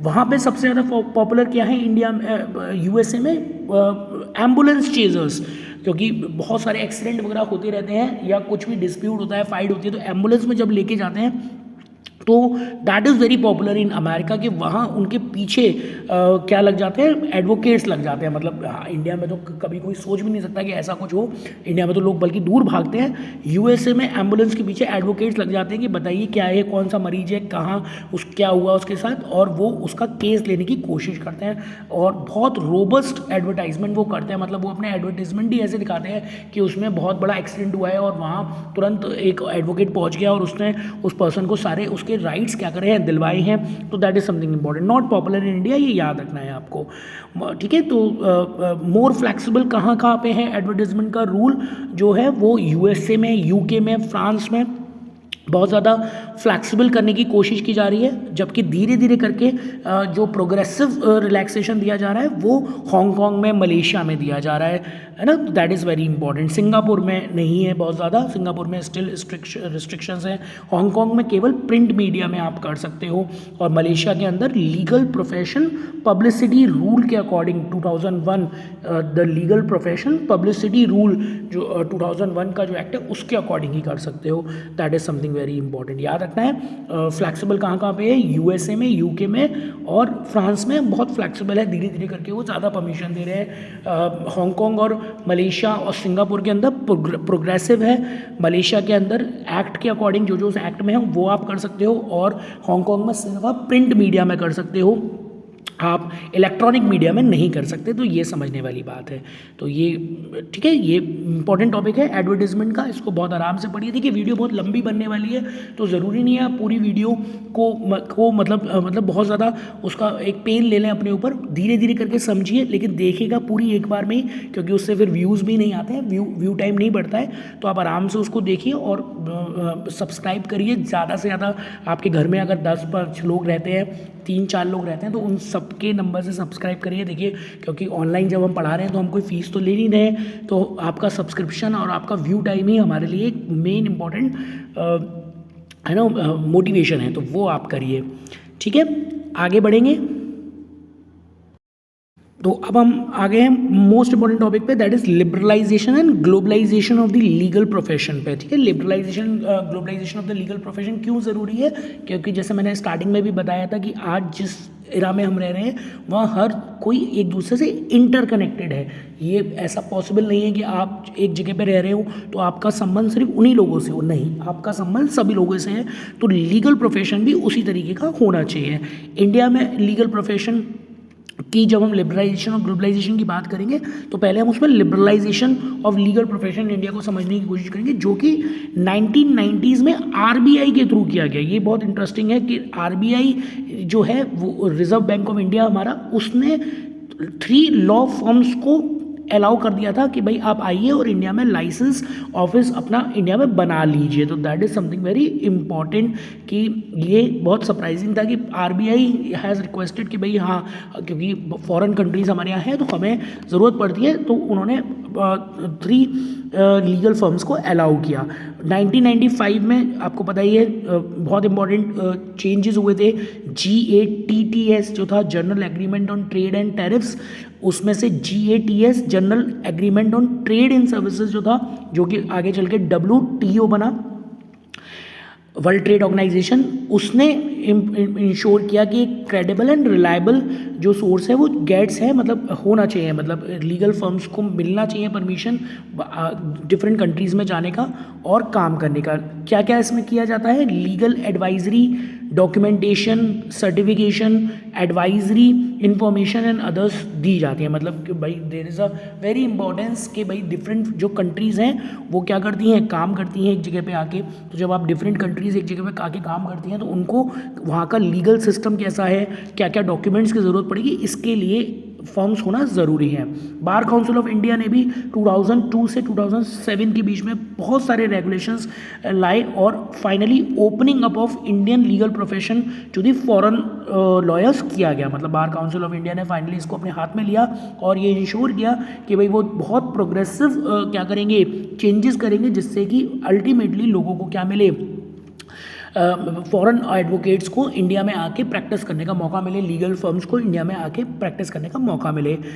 मेजर जो केसेस इसमें हुए वो हमें समझने की कब से ये चीज़ ज़्यादा पॉपुलर हुई। 2011 में बॉम्बे हाई कोर्ट के अंदर एक PIL फाइल की गई, जिसमें जो कि एक नॉन प्रॉफिट ऑर्गेनाइजेशन थी, लॉयर्स कलेक्टिव, उसने ये PIL फाइल करी थी, जिसने ये डिमांड की थी कि जो फॉरेन लॉ फर्म्स हैं कुड नॉट बी परमिटेड, मतलब है ना, and to set up a licence office, क्योंकि उसने ये बात बोली थी कि भाई क्या है कि अगर ऐसा होगा कि फॉरेन फर्म्स इंडिया में आएंगी तो फिर इंडियन जो फर्म्स हैं, इंडियन जो एक्सपर्ट लॉयर्स हैं, एडवोकेट्स हैं, उन पे लोग जाना बंद कर देंगे। मद्रास हाई कोर्ट के अंदर भी एक PIL फाइल हुआ, जो कि AK बालाजी एडवोकेट थे, उन्होंने फाइल किया मद्रास हाई कोर्ट में और परमिटेड टू गिव एडवाइस। मतलब उससे फिर ये रूलिंग आई कि ठीक है, हम परमानेंटली तो फॉरेन जो हमारी फर्म्स हैं उनको अलाउ नहीं करेंगे, बट परमिट कर सकते हैं to give advice to the legal clients in fly in and fly out mode, कि मतलब कि भाई लीगल फर्म ने अपना परमानेंट ऑफिस नहीं बनाया, जब आपको नीड है तब वो फर्म आपके पास आ गई, आपका काम कर गई, आपको एडवाइस दी गई एंड दे वेंट बैक। तो फ्लाइंग इन फ्लाइंग आउट वाले कॉन्सेप्ट पे काम कर सकते हैं। तो याद रखना है 2 मेजर केसेस जिन्होंने इंश्योर किया कि लिबरलाइजेशन प्रोसेस में, एक तो रिस्ट्रिक्शंस 2011 वाले केस में और सेम ईयर में मद्रास वाले केस में। आपको याद रखना है बॉम्बे हाई कोर्ट का केस और मद्रास हाई कोर्ट का केस, नाम याद रखना है AK बालाजी का। आगे मेरे साथ में आगे बात करते हैं हम लोग globalisation of the legal profession की। तो लिबरलाइजेशन की बात कर ली हमने कि लिबरलाइजेशन में ये इंश्योर किया गया कि permanently legal firms, foreign legal firms India में आके अपने आप को इस्टेब्लिश ना करें, fly in and fly out mode में काम करें। ग्लोबलाइजेशन के अंदर हमें बाहर जाना है, हमारा ये मानना है कि हमें डिफरेंट जो कंट्रीज़ हैं उनमें जाके हम काम कर सकें, डिफरेंट कंट्रीज़ हमारे यहाँ आके काम कर सकें। मतलब एक जो एडवोकेट है, एक बार एडवोकेट बन जाए तो वो दुनिया में कहीं भी जाके प्रैक्टिस कर पाए। तो ये जो एक कॉन्सेप्ट माना गया है वो कैसा माना गया है? यूटोपियन कॉन्सेप्ट, मतलब जो कि प्रैक्टिकली क्या नहीं है, पॉसिबल नहीं है। क्योंकि आप देखिए कि जब हम लीगल प्रोफेशन की बात करते हैं तो ये एक ऐसा प्रोफेशन है जो बहुत ज़्यादा एक्सपर्टाइज की जिसमें नीड है। मतलब जब तक आपको नॉलेज नहीं होगी उस पर्टिकुलर प्लेस की, वहाँ के कॉन्स्टिट्यूशन की, वहाँ के सिस्टम की, तब तक आप एक बेटर सॉल्यूशन नहीं निकाल पा सकते। तो ग्लोबलाइजेशन में एक ऐसा एडवोकेट सोचना जो दुनिया के हर किसी कोने में जाके अपने क्लाइंट को सेव कर पाए, ये प्रैक्टिकली पॉसिबल नहीं होता है। Whole world lives under a single set of legal rules, ये ऐसा सोचना भी क्या है, एक यूटोपियन विजन है, पॉसिबल नहीं है ऐसा कि पूरा दुनिया एक ही single set of legal system को फॉलो कर ले। इंटरनेशनल जो सिस्टम है, जो है ना बॉडी है, वो एक क्रिएट हो जाए, एक ट्रांसनेशनल लॉ बन जाए, जो कि यूनाइटेड नेशन चाहता है ना। आपको पता है यूनाइटेड नेशन ने इस पर काफ़ी काम किया है, लेकिन ऐसा प्रैक्टिकली पॉसिबल नहीं, क्योंकि हर देश आपस में बिल्कुल क्या है, अलग है। हर कंट्री का अपना लीगल सिस्टम अलग है। कुछ जगह पे ये पॉसिबल है जहाँ पे कॉमन लॉ फॉलो होता है, कॉमन लॉ ज्यूरिडिक्शन, जो कि UK में, USA में, ऑस्ट्रेलिया में, कनाडा में फॉलो होता है। वहाँ ऑलमोस्ट जो नेचर ऑफ वर्किंग है वो सबका सेम है, तो वहाँ तो ये पॉसिबिलिटी है।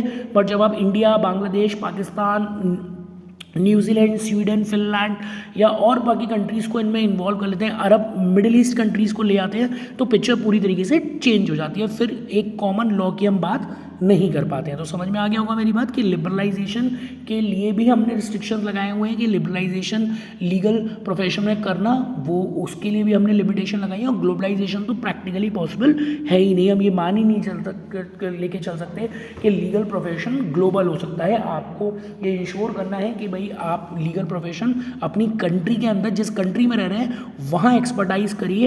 एक ग्लोबली उसमें आप बहुत ज़्यादा कुछ नहीं कर सकते। तो ये ध्यान रखना है आपको, ये बुक का टॉपिक अच्छे से समझना है। आगे ही बात करते हैं, नेक्स्ट टॉपिक जो है वो है women and the legal profession in India, जो कि हमने स्टार्टिंग में ही बात करी थी कि जब स्टार्टिंग में लॉ की लीगल प्रोफेशन की बात की जा रही थी तो उसमें वुमेन्स को बहुत ज़्यादा रोल नहीं था, वुमेन्स को नहीं परमिशन मिली थी। तो कहाँ से परमिशन मिलना शुरू हुई वो हमें याद रखना है। 1916 की बात करनी है हमें। 1916 के अंदर कैलकाटा हाई कोर्ट में केस गया जिसने मना करा, और 1922 में पटना हाई कोर्ट में मिस हज़ारा प्रैक्टिशनर थी जिन्होंने सिक्योर की हुई थी BL डिग्री, लेकिन उनको रिफ्यूज़ कर दिया गया था to be as a pleader. तो यानी कि समझना है कि मतलब 1916 में 1922 में हमारे यहाँ क्या सिस्टम था कि नहीं, आप भले ही आपके पास डिग्री क्यों ना हो, आप कितनी भी अच्छी फीमेल लॉयर क्यों ना हो, एडवोकेट क्यों ना हो, आपको परमिशन नहीं मिलेगी प्रैक्टिस करने की, क्योंकि जेंडर बायसनेस बहुत ज़्यादा था। फाइनली वुमेन है ना, धीरे धीरे करके चेंज हुआ, लोगों का माइंडसेट चेंज हुआ। वुमेन अदरवाइज क्वालिफाइड ना वकील और प्लीडर बनना चाहती थी, मतलब उनको नाम दिया जाता, लेकिन प्रैक्टिस नहीं हो पा रही थी। मतलब कुल मिला के समझने वाली बात ये है कि वुमेन्स को बहुत ज़्यादा राइट्स नहीं थे। मिस हज़ारा ने बहुत कोशिश भी करी, पटना हाई कोर्ट में, कैलकाटा हाई कोर्ट में भी केस था, उन्होंने मना करा 1916 में, लेकिन फाइनली द फर्स्ट इंडियन जो लेडी वकील थी वो बनी मिस कॉर्लिनिया सोराबजी, याद रखना है आपको। और किसने उनके फेवर में रूलिंग दी? इलाहाबाद हाई कोर्ट ने 24 अगस्त 1921, आपको याद रखना है कि इट वॉज 1921 फॉर 24 अगस्त 1921, जब इलाहाबाद हाई कोर्ट ने ये इंश्योर किया कि नहीं, no, the females can also become what, the vakil, और कैन बिकम द प्लीडर। तो मिस कॉर्नेलिया सोराबजी उसमें बहुत इंपॉर्टेंट रोल प्ले करती हैं। इंग्लिश कमेटी बनाई गई थी, चीफ जस्टिस थे इसमें सर ग्रिम वुड मीड्स, उन्होंने इस चीज़ को दिया। आ रही बात समझ में? उन्होंने ये इंश्योर किया कि वुमेन्स नहीं, अगर वुमेन क्वालिफाइड है, अच्छी हैं, एजुकेटेड है, तो उनको लीगल प्रैक्टिस करने की परमिशन मिलनी चाहिए। नाम याद रखना है आपको, sir chief justice sir Grimwood Mears का। ठीक है, तो still it is not like that, gender biasness देखने को मिलती है। रिसेंटली 2022 में लॉ मिनिस्टर्स ने जो डेटा दिया वो ये इंश्योर करता था कि स्टिल ओनली 15.3% वुमेन जो हैं वो एडवोकेट बन पा रही हैं। तो स्टिल लोग एडवोकेट में किसको देखते हैं? वो मेल को देखते हैं। Finally legal practitioners women act जो है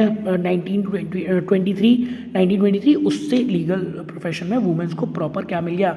राइट मिल गया। वुमेन का जो सबसे ज़्यादा हमें इस समय ग्रो देखने को मिल रही है कि वुमेन सबसे ज़्यादा कहाँ काम कर रही हैं एज अ एडवोकेट, तो कॉर्पोरेट सेक्टर में बहुत ज़्यादा इंक्रीजिंग है। मतलब कॉर्पोरेट सेक्टर के अंदर आपको फीमेल एडवोकेट्स ज़्यादा देखने को मिलेंगी। तो ये याद रखना है आपको, दिस इज़ द मतलब हिस्ट्री कि कैसे वुमेन लीगल प्रोफेशन इंडिया में आया। 1916 से वो कहानी शुरू हुई और फाइनली 1923 से वुमेन्स को इक्वल राइट मिल गए कि वो भी लीगल एडवोकेट बन सकती हैं, लीगल प्रोफेशन में आ सकती हैं।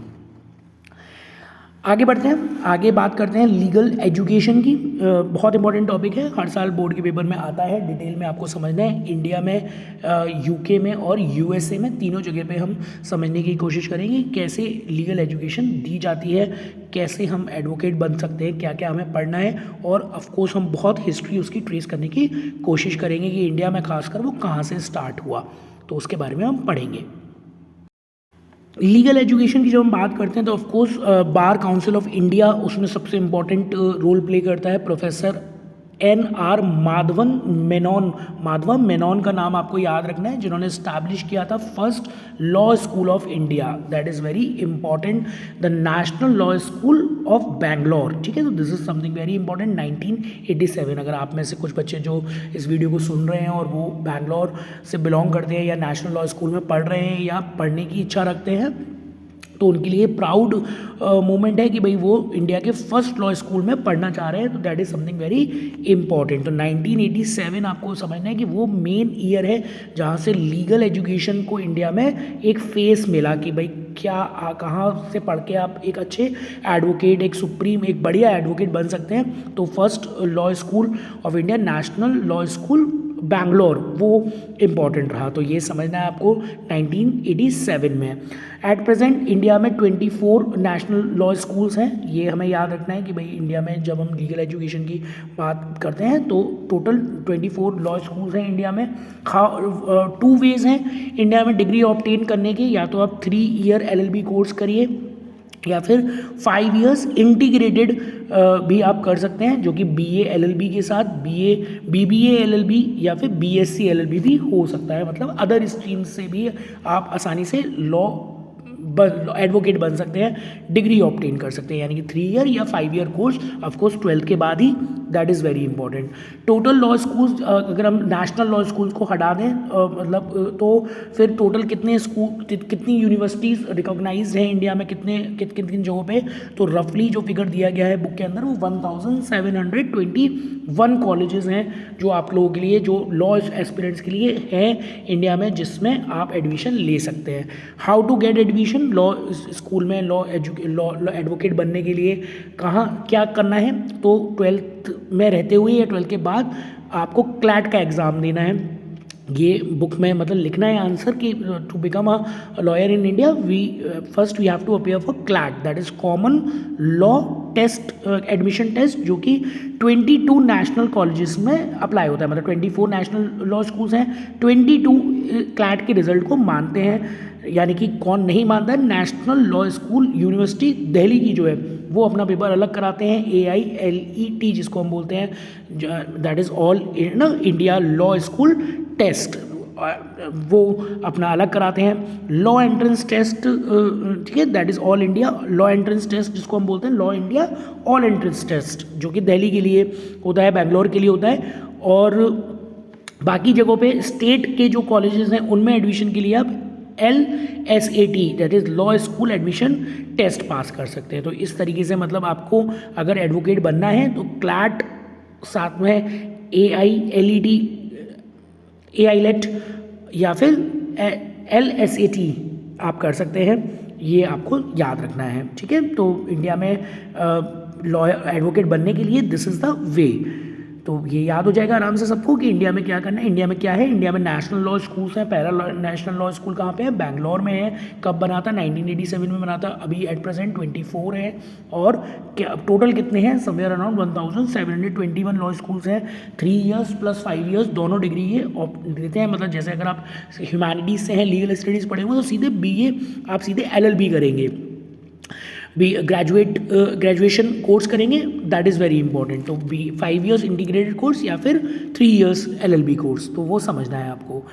आगे बात करते हैं हम लोग USA। अब USA की बात करते हैं कि USA में किस तरीके से हम लॉयर बन सकते हैं, USA के अंदर क्या। और ये मैं आपको इंडिया में ये बता चुका कि फॉरेन एडवोकेट्स का हम पहले ही बात कर चुके हैं। रेसिप्रोकल बेसिस पे इंडिया में फॉरेन लॉयर्स आते हैं। अगर वो हमारी डिग्री को रिकॉग्नाइज़ कर रहे हैं तो हम भी उनकी डिग्री को रिकॉग्नाइज़ कर देते हैं। USA की जब हम बात करते हैं तो USA में 4 year under graduate degree in any discipline आप कर सकते हैं। मतलब आप साइंस से, कॉमर्स से, आर्ट्स से, किसी से भी हों, लेकिन 4 ईयर का आपके पास अंडर ग्रेजुएट डिग्री होनी चाहिए।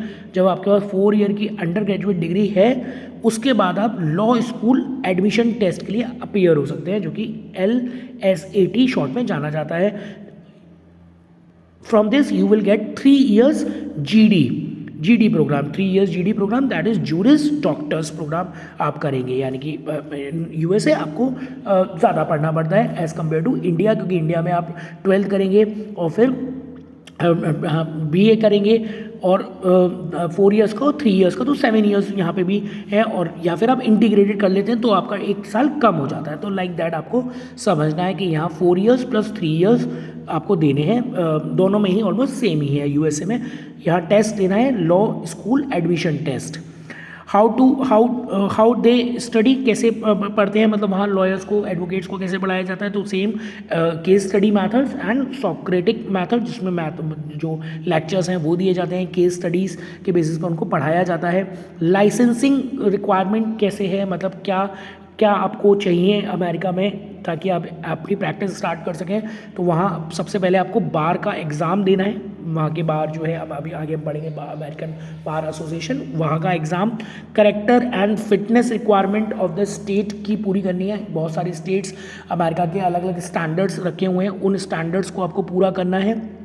फिर कुछ स्टेट्स नीड करते हैं CLE एज वेल, मतलब कंटिन्यूइंग लीगल एजुकेशन। मतलब ऐसा नहीं कि आप एक बार पढ़ लिया, डिग्री आ गई तो आप एडवोकेट बने रहेंगे, नहीं, आप कंटिन्यूइंग में कितना पढ़ रहे हैं, आप डेली बेसिस पे कितना पढ़ रहे हैं, वो भी कुछ स्टेट्स को रिक्वायर्ड रहता है वहाँ पे। मिनिमम आवरली कमिटमेंट कि भाई मिनिमम आप डेली कितना पढ़ते हैं, क्या नया पढ़ते हैं, कैसे अपने आप को अपग्रेड रखते हैं, वो अमेरिका में बहुत इंपॉर्टेंट माना जाता है। मल्टी स्टेट बार एग्जामिनेशन भी वहाँ पे होता है, MBE जिसको हम बोलते हैं, तो and multi state professional responsibility exam भी वहाँ होता है, तो ये भी आपको वहाँ पे करना पड़ता है। और फ्यू स्टेट जो हैं वो मल्टी स्टेट ऐसे एग्जामिनेशन या फिर multi state performance test MPT की रिक्वायरमेंट मांगते हैं। यानी कि आप देख रहे हैं कि मतलब अमेरिका में एडवोकेट बनना इज़ नॉट सो ईजी, खासकर लाइसेंस लेना इतना ईजी नहीं है वहाँ। ये आपको 7 रिक्वायरमेंट जो हैं, 6 रिक्वायरमेंट्स वो पूरे करने पड़ सकते हैं। बार एग्ज़ाम, करेक्टर सर्टिफिकेट का, CLC में और MBE, ठीक है। तो ये आपको याद रखना है, अच्छे से आप नोट डाउन कर सकते हैं, जैसे मैंने लिखा हुआ है, आप भी शॉर्ट नोट्स बना सकते हैं। वीडियो को पॉज करिए, बनाइए और लिखिए, या फिर मुझे कमेंट में पर्सनली बात करिए मुझसे, और WhatsApp number I will share, और फिर मैं आपको इसका PDF भी दे दूँगा। I am having no problem. बस ये है कि ज़्यादा से ज़्यादा लीगल स्टडीज़ आपको समझ में आनी चाहिए, वो मेरा टारगेट है, अंडरस्टैंड कराना आपको, ठीक है। फॉरेन ये तो बात हो गई अमेरिकन पर्सन की, जो अमेरिका में बॉर्न हुए हैं, अमेरिकन सिटीजन्स हैं, उनको वहाँ पे कैसे एडवोकेट बनेंगे। अब आप समझिए कि आपने इंडिया से डिग्री ली है LLB की, और आप USA में प्रैक्टिस करना चाहते हैं, तो वो कैसे होगा। Foreign lawyers and practicing in the US कैसे होगा, तो फॉरेन लॉयर्स जो है वो may appear for the bar examination, वहाँ के बार एग्जामिनेशन में बैठ सकते हैं। लॉज ऑफ वेरी मतलब स्टेट टू स्टेट, मतलब कहाँ आप जा रहे हैं, लॉस एंजलिस में, न्यूयॉर्क में, कैलिफोर्निया में, कहाँ पे आप देना चाह रहे हैं वो एग्ज़ाम, वहाँ के हिसाब से आपको रिएक्ट करना पड़ेगा। स्टेट जो स्टूडेंट्स क्वालिफाइड जो है, ये थोड़ा सा बैल की आवाज़ आ रही है, कोई प्रॉब्लम नहीं है, आप पूरा फोकस रखिए। स्टूडेंट जो क्वालिफाइड हुए हैं LLM, है ना, मतलब जिन्होंने मास्टर्स डिग्री जिनके पास है लॉ की, वो कहाँ अपीयर हो सकते हैं, California, New York, new hemisphere, New York में, वर्जीनिया में एंड नॉर्थ कैरोलिना में वो डायरेक्टली अपीयर कर सकते हैं। Criteria for qualification set by each state bar association, जो कि मैंने आपको पहले भी बताया कि हर बार एसोसिएशन, स्टेट की जो बार एसोसिएशन है अमेरिका की, वही ये डिसाइड करेगी फाइनली कि आप अपीयर हो सकते हैं या नहीं हो सकते हैं। Few states allowed without the local degree, वहाँ की लोकल डिग्री लेने की ज़रूरत नहीं है, आप सीधे अमेरिकन बार एसोसिएशन को लेटर लिखिए। अगर वो आपको आपकी क्रेडेंशियल देख के आपको एक्सेप्ट करते हैं तो आप वहाँ उनके एग्ज़ाम में बैठ सकते हैं। बेस्ट प्लेस क्या है अमेरिका में, अगर आपको अपनी प्रैक्टिस स्टार्ट करनी है तो उसका बेस्ट प्लेस क्या है, न्यूयॉर्क या फिर कैलिफोर्निया। न्यूयॉर्क या कैलिफोर्निया से आप सबसे ज़्यादा ईजिली काम कर सकते हैं। अदरवाइज सबसे और इससे भी बेटर वहाँ पे अमेरिका में क्या दिया गया है कि वहाँ, क्योंकि America is a very globalised country, अब you know that whole of the world is working over there, तो वहाँ FLCs आर मोर फेमस कि भाई आप प्रैक्टिसिंग एडवोकेट मत बनिए, फॉरेन लीगल कंसल्टेंट बन जाइए, क्योंकि हर फर्म को वहाँ पे ज़रूरत पड़ती है किसकी, ऐसे लोगों की जो दूसरे नेशंस के लॉ को अच्छे से जानते हो। जैसे आपने इंडियन लॉ को अच्छे से पढ़ लिया, अब आप इंडियन पूरा सिस्टम समझ गए, यहाँ की प्रैक्टिसिंग का लाइसेंस भी आपने ले लिया, लेकिन आप चले अमेरिका गए और अमेरिका की किसी फर्म में FLC काम करने लगे, क्योंकि वो फर्म ऐसी कंपनी को रिप्रेजेंट करती है जो इंडिया से ट्रेड करती है। तो इंडिया से जब वो ट्रेड कर रही है तो उसको इंडियन लॉ की नॉलेज चाहिए, तो वो नॉलेज उसको आप प्रोवाइड करा रहे हो।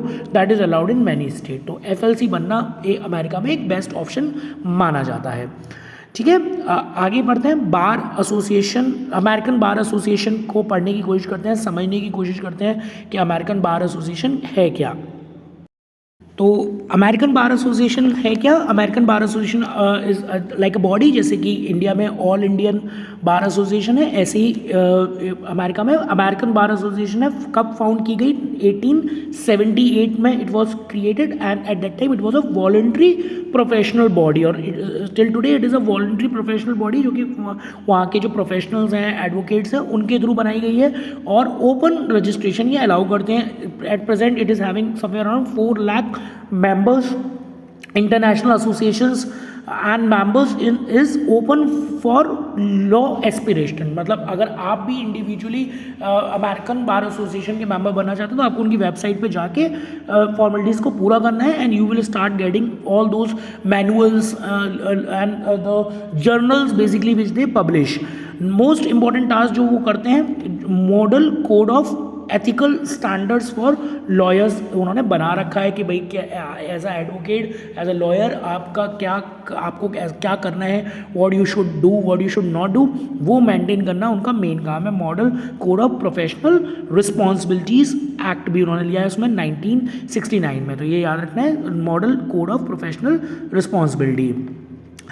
न्यूअर जो model rules of professional conduct है वो 1983 में उन्होंने लाए। 49 स्टेट्स इमीडिएटली उसको फॉलो करते हैं। ओनली जो कैलिफोर्निया स्टेट है वो उसको फॉलो नहीं करता, क्योंकि it has its own state bar association, तो वो वहाँ अपने रूल्स रेगुलेशन को फॉलो करते हैं। तो ये याद रखना है। According to the accrediting the schools का काम ये कर रहे हैं, 1923 से कर रहे हैं ये काम, है ना, कि भाई जो भी अमेरिका में स्कूल्स लीगल एजुकेशन पढ़ाना चाहते हैं, लीगल प्रोफेशन को बढ़ावा देना चाहते हैं, उनको क्या पढ़ाना है, क्या सिलेबस उनको पढ़ाना है, बच्चों को कैसे कंटेंट पढ़ाना है, वो सब अमेरिकन बार एसोसिएशन देखती है। एंड द मोस्ट इंपॉर्टेंट काम जो ये करते हैं, पब्लिश करते हैं जर्नल्स को। फिर बात करते हैं हम regulation of the legal professions bye the state bar association, क्योंकि अमेरिका में स्टेट बार एसोसिएशन का रोल ज़्यादा इंपॉर्टेंट है। तो जब हम बात करते हैं वहाँ की बार एसोसिएशंस की, स्टेट बार एसोसिएशन तो 2 पार्ट में डिवाइड है, एक तो यूनिफाइड और एक non unified. As name indicate, unified इस तरीके से काम करने की कोशिश करती है कि उनके बनाए हुए रूल्स अमेरिकन बार एसोसिएशन के रूल्स के साथ कोऑर्डिनेट करें और दोनों मिल के काम करें। तो ऐसे 32 स्टेट्स हैं जो यूनिफाइड स्टेट बार एसोसिएशन के अंडर में काम करते हैं। That is very important. And 3 only are there जो नॉन यूनिफाइड के अंदर काम करते हैं, जिनमें सुप्रीम कोर्ट और या फिर उनका खुद का bar board of bar examiner है, जो अमेरिकन बार एसोसिएशन से नहीं डील करते। Lawyers are regulated by the state, not by the federal level body. जैसे कि बताया मैंने, बार एसोसिएशन में स्टेट जो है वो ही टेक केयर करता है, कोई सेंट्रल बॉडी या कोई अदर बॉडी उसको रूल नहीं करती। और द हाईएस्ट कोर्ट, है ना, that is very important. United जो है, जो कौन कौन है जो यूनाइटेड फॉलो करते हैं, कैलिफोर्निया, टेक्सास, फ्लोरिडा, मैंने कुछ ही लिखे हैं, बुक में आपको बहुत सारे मिल जाएंगे, तो वो मेजर आप याद कर लीजिएगा। नॉन यूनिफाइड कौन फॉलो करता है वहाँ पे, वो आपको याद होना चाहिए, New York, Washington, DC and Illinois. ये 3 हैं जो नॉन यूनिफाइड फॉलो करते हैं। ये समझना है, मतलब ये नॉन यूनिफाइड मतलब कि इनका खुद का अपना बार एग्जामिनेशन बोर्ड है, वो इनके डिसीजन लेता है, इनका खुद का सुप्रीम कोर्ट है, जबकि यूनिफाइड वाले अपने आगे हाईएस्ट कोर्ट से अपना डिसीजन ले लेते हैं। That is very important. ठीक है, ये स्टेट बार एसोसिएशन की बात हो गई वहाँ पे कि अमेरिका के अंदर स्टेट बार एसोसिएशन यूनिफाइड और नॉन यूनिफाइड बेसिस पर काम करते हैं। आगे चलते हैं, बात करते हैं यूनाइटेड किंगडम की, कि यूनाइटेड किंगडम में किस तरीके से एजुकेशन प्रोवाइड की जाती है, वहाँ क्या लीगल एजुकेशन का प्रोविज़न है। तो अगर आप यूनाइटेड किंगडम में हैं तो आपको 3 इयर्स LLB डिग्री करनी होती है after the secondary school, of course 12th पास के बाद। और फिर अगर आप ग्रेजुएट हुए हैं फ्रॉम द अदर फील्ड तो आप सॉलिसिटर बन सकते हैं आफ्टर 3 ईयर LLB, मतलब that is not a bar over कि आपको मतलब लीगल स्टडीज़ ही पढ़नी है या लीगल सब्जेक्ट्स ही पढ़ने हैं। आप अगर कोई और फील्ड से भी हैं तो आप वहाँ सॉलिसिटर बन सकते हैं, ठीक है, after LLB, that is very important. वहाँ पे LPC का भी कॉन्सेप्ट है, that is legal practice course आप कर सकते हैं। ट्रेनिंग कॉन्ट्रैक्ट्स में भी आप आ सकते हैं, तो ये UK में है। टू बिकम अ बैरिस्टर, जो कि आपको याद होगा महात्मा गांधी भी थे, बार वोकेशनल कोर्स आपको करना होता है और पीपल एज आप फिर कहलाने लगते हैं और आप अपीयर कर सकते हैं इन ऑल द कोर्ट्स, मतलब वहाँ पे सारे कोर्ट्स में आप अपीयर कर सकते हैं, मतलब लोअर कोर्ट्स जो वहाँ के होते हैं हर तरीके के। लेकिन अगर आप एक सॉलिसिटर बनते हैं तो आप केवल हाई कोर्ट्स में ही अपील कर सकते हैं, मतलब वहाँ सीनियरिटी आपकी ज़्यादा हो जाएगी। UK में जो है वो LLB डिग्री फॉलो होती है, जो कि मतलब UK की जो डिग्री है वो वहाँ के सारे यूरोपियन जो नेशंस हैं, इंग्लैंड एंड वेल्स, वो फॉलो करते हैं, लेकिन स्कॉटलैंड उसको फॉलो नहीं करता और ये लोग स्कॉटलैंड वालों की फॉलो नहीं करते।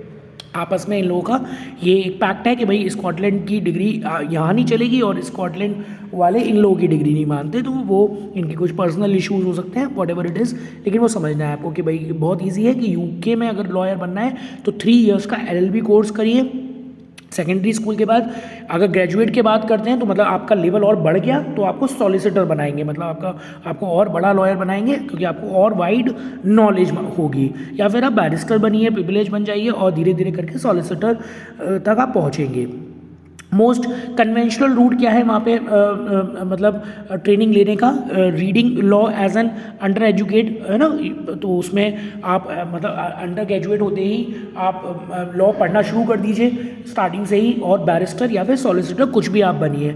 डिग्री ऑफ लॉ को वहाँ पे ऑप्ट कीजिए और क्वालिफाई कर जाइए as a law degree, qualifying law degree.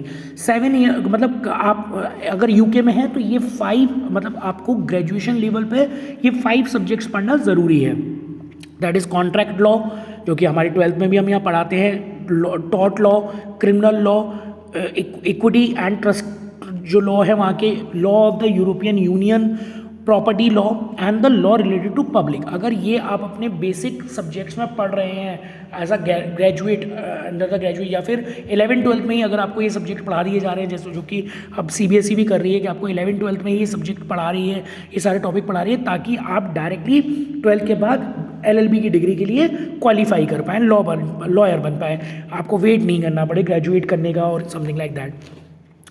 तो ये इंपॉर्टेंट है। एकेडमिक स्टेज पे ही आपको सब्जेक्ट्स पढ़ाना, लोअर सेकंड क्लास, है ना, पे आप, मतलब एकेडमिक स्टेज क्या है, क्या होना चाहिए आपके पास, तो लोअर सेकंड क्लास अगर डिग्री आपके पास है UK ऑनर्स की तो आपको मिल जाएगा, मतलब सेकंड क्लास डिवीज़न अगर आपके पास आ गई है इन सब्जेक्ट्स को पास करके तो आप आगे बढ़ सकते हैं। अदर देन क्या है, लॉ कैसे आप गेन कर सकते हैं? Graduate diploma in the law course, GDL कर सकते हैं। कॉमन प्रोफेशनल एग्जामिनेशन वहाँ पे आप दे सकते हैं, या फिर आप कन्वर्जन कोर्स भी कर सकते हैं, मतलब कि बीच में ही अपना कोर्स आप चेंज करा सकते हैं, ये भी वहाँ पे किया जा सकता है। मतलब UK में बहुत सारे तरीके और भी हैं अदर देन के अंदर। लॉ ग्रेजुएट्स के लिए GDL का exam, graduate diploma in the law course, CPE का, कॉमन प्रोफेशनल एग्जामिनेशन का, और कोर्स कन्वर्जन का 1 ईयर, या फिर फुल, अगर आप कन्वर्जन कोर्स कर रहे हैं तो वो 1 ईयर का फुल टाइम में कर लीजिए, या फिर 2 ईयर्स का पार्ट टाइम में। This is like the UK works, ठीक है। ये UK में है, मतलब UK में एडवोकेट बनने में क्या क्या करना है हमें या क्या मिल सकते हैं हम, या तो हम बैरिस्टर बन सकते हैं या फिर सॉलिसिटर। बैरिस्टर हम ग्रेजुएशन के ड्यूरेशन में बन सकते हैं, सॉलिसिटर ग्रेजुएशन के बाद। बैरिस्टर बनते हैं तो हम सभी कोर्ट्स में जाने के लिए एलिजिबल है, सॉलिसिटर केवल हाई कोर्ट्स में ही जा सकते हैं, सब्जेक्ट्स कौन कौन से पढ़ने ज़रूरी हैं वो आपको बता दिए गए। कितना पासिंग परसेंटेज है, सेकेंड क्लास डिग्री आप ले आएंगे तो पास माने जाएंगे, और क्या क्या अदर वे है बनने के, GDL का डिप्लोमा करके, CPE का कोर्स करके, या फिर कोई कन्वर्जन कोर्स, मतलब कि अगर आप साइंस स्ट्रीम में हैं लेकिन फुल टाइम कन्वर्जन कोर्स आप करना चाहते हैं तो वो करके भी आप वहाँ एडवोकेट बन सकते हैं, सॉलिसिटर या बैरिस्टर बन सकते हैं। अब बात करते हैं अगेन कि फॉरेन लॉयर्स क्या करें, कैसे यूके में प्रैक्टिस करें फॉरेन लॉयर्स। अगर मैं एक फॉरेन लॉयर हूँ और एडवोकेट हूँ और वहाँ जाके प्रैक्टिस करना चाहता हूँ तो क्या है, कोई रिस्ट्रिक्शन नहीं है वहाँ पे, पहली बात है ना। आउटसाइड इंग्लैंड एंड वेल्स से अगर कोई आ रहा है, आउटसाइड इंग्लैंड एंड वेल्स, अगर इंग्लैंड एंड वेल्स के ही आप तो यूके के ही माने जाएंगे। लेकिन अगर आप इंग्लैंड और वेल्स के नहीं हैं लेकिन स्टिल वहाँ प्रैक्टिस करना चाहते हैं तो कोई रिस्ट्रिक्शन नहीं है by the solicitor regulatory authority, ये याद रखना है, SRA, ठीक है। इसलिए आपने सुना होगा कि Mahatma Gandhi, doctor Bhimrao Ambedkar, many more वहाँ पे जाके प्रैक्टिस करके आए, वहाँ से लॉ लेकर आए।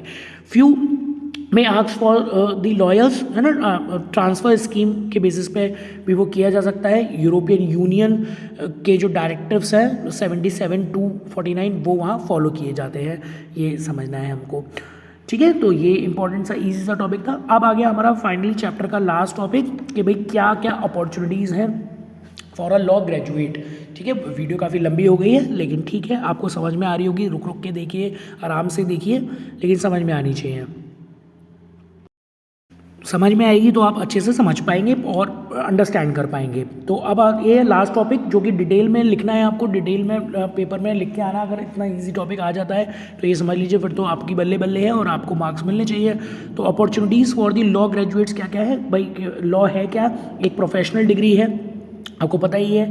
एनालिटिकल एंड कम्युनिकेशन की इसमें बहुत ज़्यादा ज़रूरत होती है कि भाई हम जब लॉ पढ़ रहे हैं, एडवोकेट बनना चाह रहे हैं, जज बनना चाह रहे हैं या किसी भी लीगल फॉर्म में जाना चाह रहे हैं तो वो क्यों, क्योंकि हमारे अंदर एक एनालिटिकल बिहेवियर है ना। सेवरल अपॉर्चुनिटीज़ हमारे लिए अवेलेबल हैं। आइए जल्दी से उन अपॉर्चुनिटीज़ को देख लेते हैं कि क्या क्या अपॉर्चुनिटीज़ हमारे लिए अवेलेबल हैं। मैंने स्टार्टिंग में ही लिख दी थी तो इसलिए आपको उसको ईजी रहेगा देखना, सॉरी।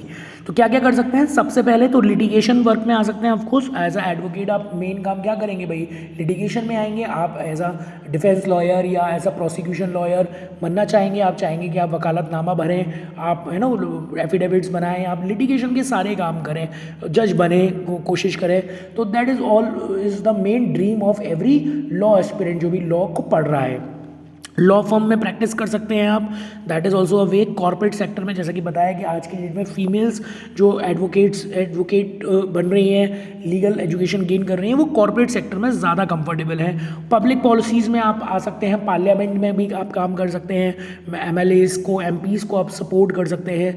लीगल रिसर्च एंड और हायर स्टडीज़ में आप आ सकते हैं, प्रोफेसर्स बन सकते हैं, एजुकेटर्स बन सकते हैं, like I am a educator, तो आप एजुकेटर बन सकते हैं, टीचर बन सकते हैं और अपनी रिसोर्सेज को बढ़ा सकते हैं, अपनी नॉलेज को पास ऑन कर सकते हैं।